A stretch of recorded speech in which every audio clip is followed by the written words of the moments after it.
Started with a name. I'd seen it on a health forum first, Dr. Hayden, the one who listens. People said his voice made them calm. His words made them confess things they hadn't even told their mirrors. I didn't believe in that kind of thing, until the night my chest tightened for no medical reason, and my mind whispered his name like a prescription. There was no pain, just an ache, the kind that doesn't live in the body but in the silence between heartbeats. I told myself I needed a checkup. But deep down, I was looking for someone to notice the fracture behind my composure.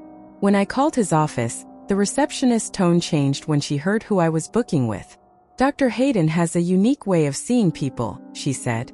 That word, seeing, it lingered longer than it should have. Because what does it mean to be truly seen? Every woman knows that danger. The one that makes your pulse rise not from fear, but from recognition. On the day of the appointment, I sat in my car 10 minutes early, watching the building's glass doors reflect the morning sun. Something about them looked too clean, too transparent. A place where secrets go in looking for healing and come out changed.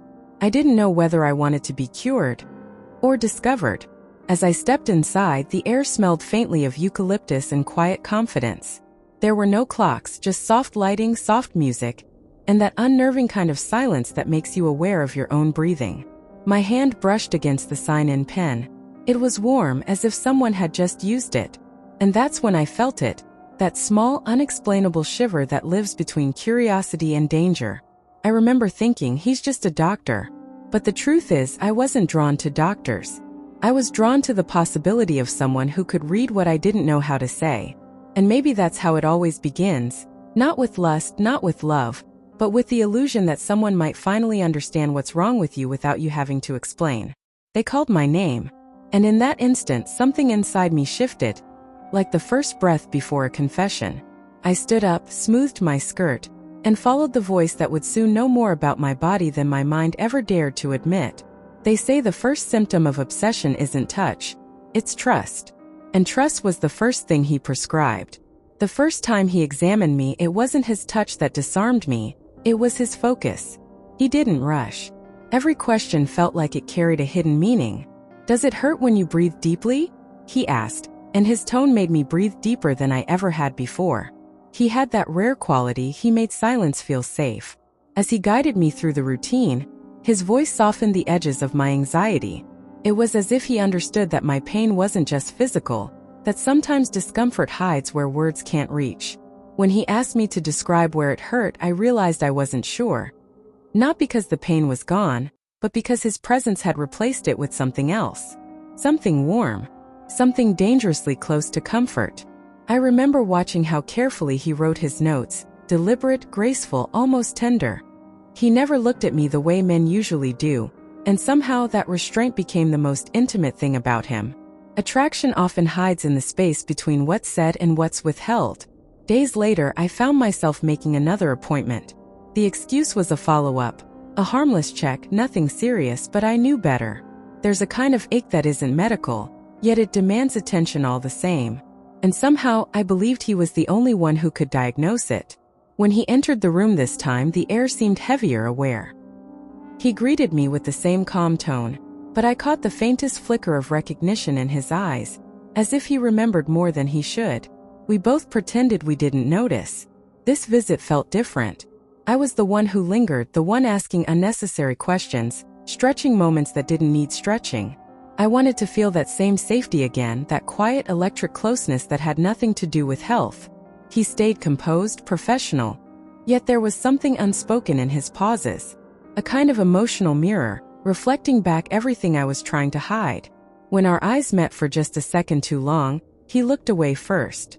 That's when I knew, it wasn't one-sided anymore.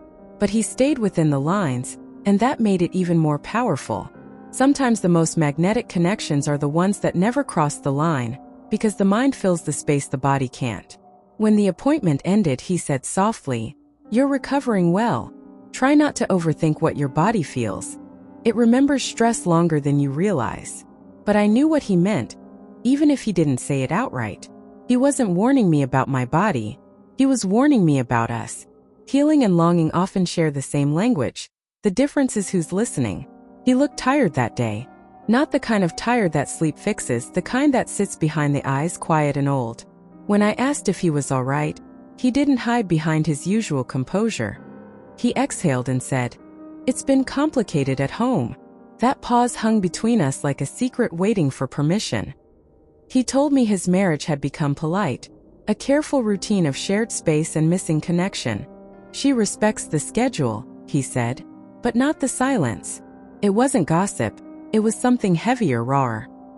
He spoke as if he'd kept these words sealed for years, and I was the first person to hear them without judgment. I listened too long, too intently. Every confession made him feel more human, and that humanity drew me closer than any diagnosis ever could. There's a dangerous warmth in being trusted by someone who isn't supposed to need you. He said sometimes he wondered whether people marry the idea of stability only to resent the stillness that follows.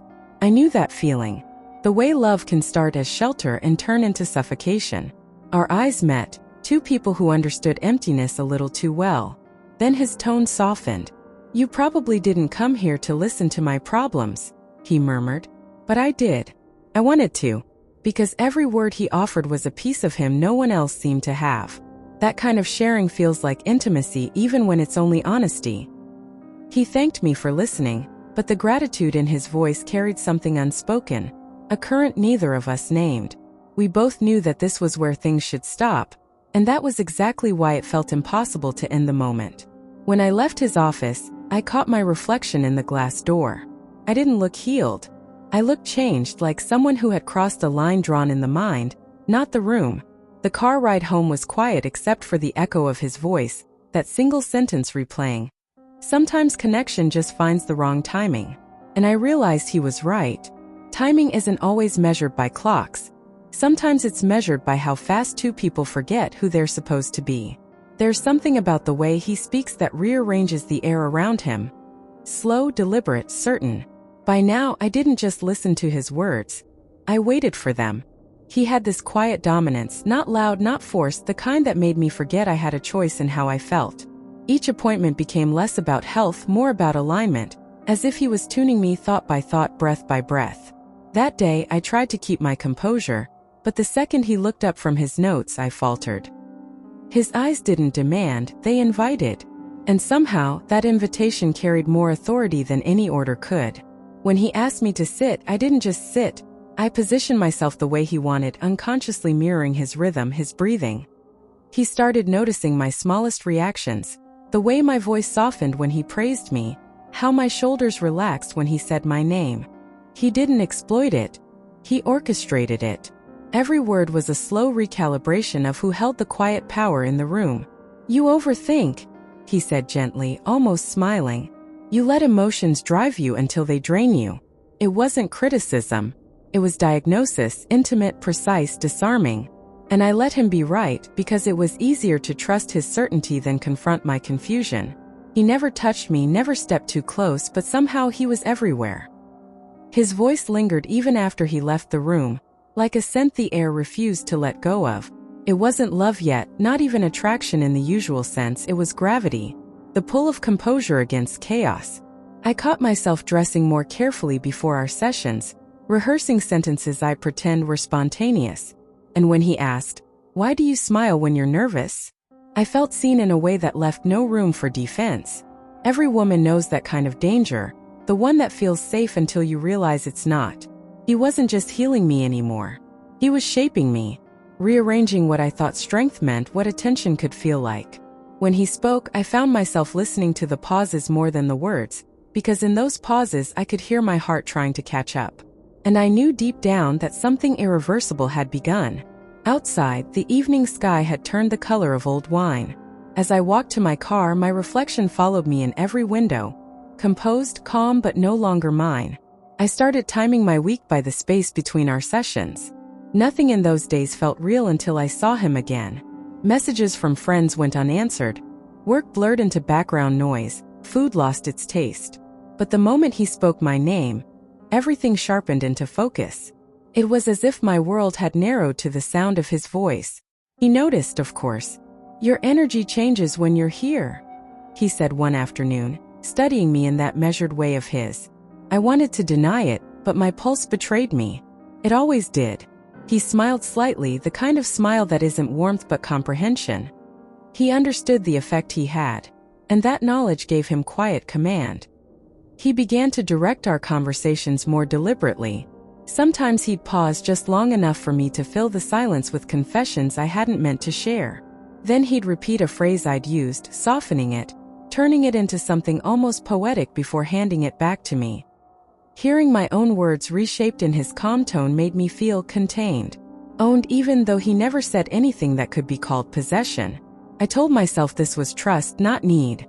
But when he canceled one session because of an emergency, I felt the panic rising before reason could stop it. I spent the day pacing, inventing illnesses I didn't have just to imagine walking into his office again. The truth was simple and terrifying. I didn't know how to be steady without his steadiness anchoring me. When we met next, he noticed the tension before I spoke. "Breathe," he said quietly. I did, because he told me to.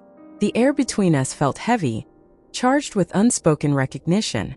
He leaned forward slightly, elbows on his knees, eyes steady on mine. "You rely on me more than you should," he said. It wasn't accusation, it was a verdict. My throat tightened. "I know," I whispered. He nodded slowly, gaze unwavering. "That's how attachment works," he said. "It feels safe until it doesn't." There was compassion in his words, but also distance. He was drawing a line I couldn't see, a boundary that existed only in his control. And yet, even as he warned me, his presence was the comfort I couldn't refuse. I wanted to believe he was protecting me from myself, not from him. When I left that day, I stood by the clinic door longer than necessary, pretending to check my phone. Through the glass, I could still see him at his desk, writing, focused, untouchable, a man who could steady anyone, except the woman who mistook his calm for care. As I stepped into the evening light, a thought flickered through my mind. Maybe healing isn't always kindness. Sometimes it's just another way of holding someone long enough for them to forget how to stand alone. It began with small things, the way he'd finish my sentences before I did. The way his gaze lingered a second too long when I hesitated. He still spoke softly, still carried that calm authority, but beneath it there was something sharper now, like a note of tension inside a beautiful song. He seemed to know exactly when to pull me closer and when to step away. And each time he withdrew, the emptiness he left felt deliberate, like a test. That afternoon I arrived early. Through the half-open door I heard his voice, low, speaking to someone on the phone. He said my name, then stopped, the rest of the sentence swallowed in a pause that sounded like caution. When he noticed me, his expression smoothed into that practiced serenity, but for the first time I saw how quickly he could build a mask. It frightened me more than I wanted to admit. During the session he was all precision again, questions, notes, that stillness that made me feel both studied and protected. But I couldn't stop watching for the cracks. Every smile felt rehearsed. Every reassurance rehearsed. And yet, the knowledge didn't make me want to leave. If anything, it drew me deeper. Because control, even when you recognize it, can feel like safety. "Do you trust me?" he asked suddenly. It wasn't the first time, but this time it sounded like a command. I nodded automatically. He looked satisfied, almost relieved. Then he said, "Good. Trust helps me understand what you need." The words should have comforted me, but they felt like a key turning in a lock I hadn't seen until now. After that, I started noticing how he managed every variable: lighting, distance, tone. He orchestrated the atmosphere so completely that I couldn't tell where his calm ended and mine began. He didn't need to touch me. He shaped the air around me instead. And in that invisible shaping, I began to lose my own outline. Later, when I tried to recall our conversation, I couldn't remember my own words, only his. That frightened me. It meant that somewhere between therapy and trust, I'd begun to think in his language. Walking out, I felt the world tilt slightly, as if the clinic had been built on the edge of something I couldn't name. He had given me understanding, structure, and attention, but at a cost I was only beginning to calculate. Control disguised as care, dependence disguised as progress. And I wondered, when someone learns the map of your mind, what stops them from redrawing it? The night air was cool, grounding. Still, a single thought followed me to the car, steady and whispering, if he knows how to fix me, he also knows how to break me. I told myself I wouldn't go back. That the last session had shown me too much. The quiet manipulation behind his calm. the subtle control woven through every word. But wanting distance and finding it are never the same. When someone understands the rhythm of your fear, they can always summon you without a call. By the next week, the ache of absence had turned unbearable. It wasn't longing for him, not exactly. It was longing for how he made me feel. Steady scene arranged, like the chaos in me had a structure when he was near. So I went back. When he saw me, he didn't look surprised. Only a small, knowing nod, like he'd expected the relapse. Sometimes healing takes repetition, he said. The way he spoke turned the word healing into something almost holy, and I found myself sinking back into the chair before he even gestured. He didn't ask what brought me in. He already knew. Instead, he leaned forward slightly, lowering his voice until it carried that familiar gravity that pulled me inward. "Tell me," he said, "what scares you most when you're not here?" I hesitated, because the truth was ugly. I wasn't afraid of pain or loneliness. I was afraid of losing the version of myself that existed only in this room. The version he reflected back to me. Confident, composed, wanted. When I finally spoke, it came out smaller than I meant. "I don't like who I am outside of this." He exhaled slowly, eyes steady on mine. "Then maybe," he said, "you should stop running from what grounds you." It wasn't an invitation. It was permission. And in that single line, he shifted everything again, turning my weakness into devotion. He reached for a file on the desk, flipping through it as if the act of looking away would soften the charge between us. But even in that distance, I felt tethered. The small, deliberate movements, the sleeves rolled just enough to reveal his wrists, the quiet authority in the way he handled every object. All of it felt designed to remind me of his control. "Your pulse quickens when you talk about leaving," he said quietly, not looking up. "I'm not measuring it, but I can feel it." And I believed him. Because when someone maps your silences, they no longer need your words. There was no explicit gesture, no breaking of boundaries, only proximity, the kind that blurs logic and longing, until you can't tell if what you feel is danger or safety. He stood, walked to the window, and said without turning, "Dependence isn't always bad if it's mutual." The words hit harder than they should have. Mutual, as if he felt it too. As if I wasn't the only one caught in this current. I wanted to ask if he did. If he thought of me after I left, if this tension haunted him like it haunted me. But I didn't. Because sometimes silence is the most dangerous confession. That night I lay awake replaying every word, every pause, every look. And for the first time I didn't know if I wanted to be free of him, or finally belong to whatever this was becoming. It happened quietly, the kind of ending you don't notice until it's already begun. There was no argument, no grand betrayal. Just a silence that grew between us, slow and deliberate, until it filled every corner of the room. He watched me the way someone studies a familiar object they're preparing to return. Detached. Careful. But his eyes, they lingered longer than usual, tracing something invisible in the air between us. "You've started to depend on this," he said, not unkindly. The words felt clinical, but the tone was almost mournful. He closed his notebook softly, as if trying not to startle me. "You've built your calm around me. But calm that's borrowed isn't real." I wanted to protest, to tell him that what we shared was real, that his voice had become the thread holding me together, that his presence was the one thing I trusted. But when I looked at him, I saw it, the precision in his detachment, the discipline in his restraint. He was doing what he'd always done. Managing me, even now. "I thought you cared," I said. He looked down at his hands, then up at me again. "I do. That's why I can't let you stay here." The words didn't feel cruel. They felt surgical, exact, necessary, and devastating. He wasn't rejecting me. He was removing me. Like a doctor extracting the very symptom he'd created. My throat tightened. What if I can't go back to who I was before? He paused, then said, "Then you'll have to find someone new to become." His voice was steady, but there was a fracture in it. A small human break that betrayed everything he was trying not to feel. When I stood to leave, he didn't move. But as I reached for the door, he said my name once, softly, as though releasing it. I didn't turn around. If I had, I think I would have stayed.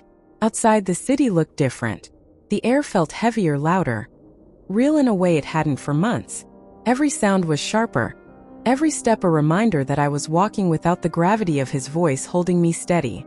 But the strangest part was this. I didn't feel free. I felt unfinished. As though the part of me that had existed only in his gaze was still waiting to be called back. Days later, when I passed by his building, I saw another woman through the window, nervous, fidgeting, her eyes searching for calm. And there he was, the same serene posture, the same measured tone, guiding her through the same ritual that had once undone me. That's when I finally understood. He wasn't a villain or a savior.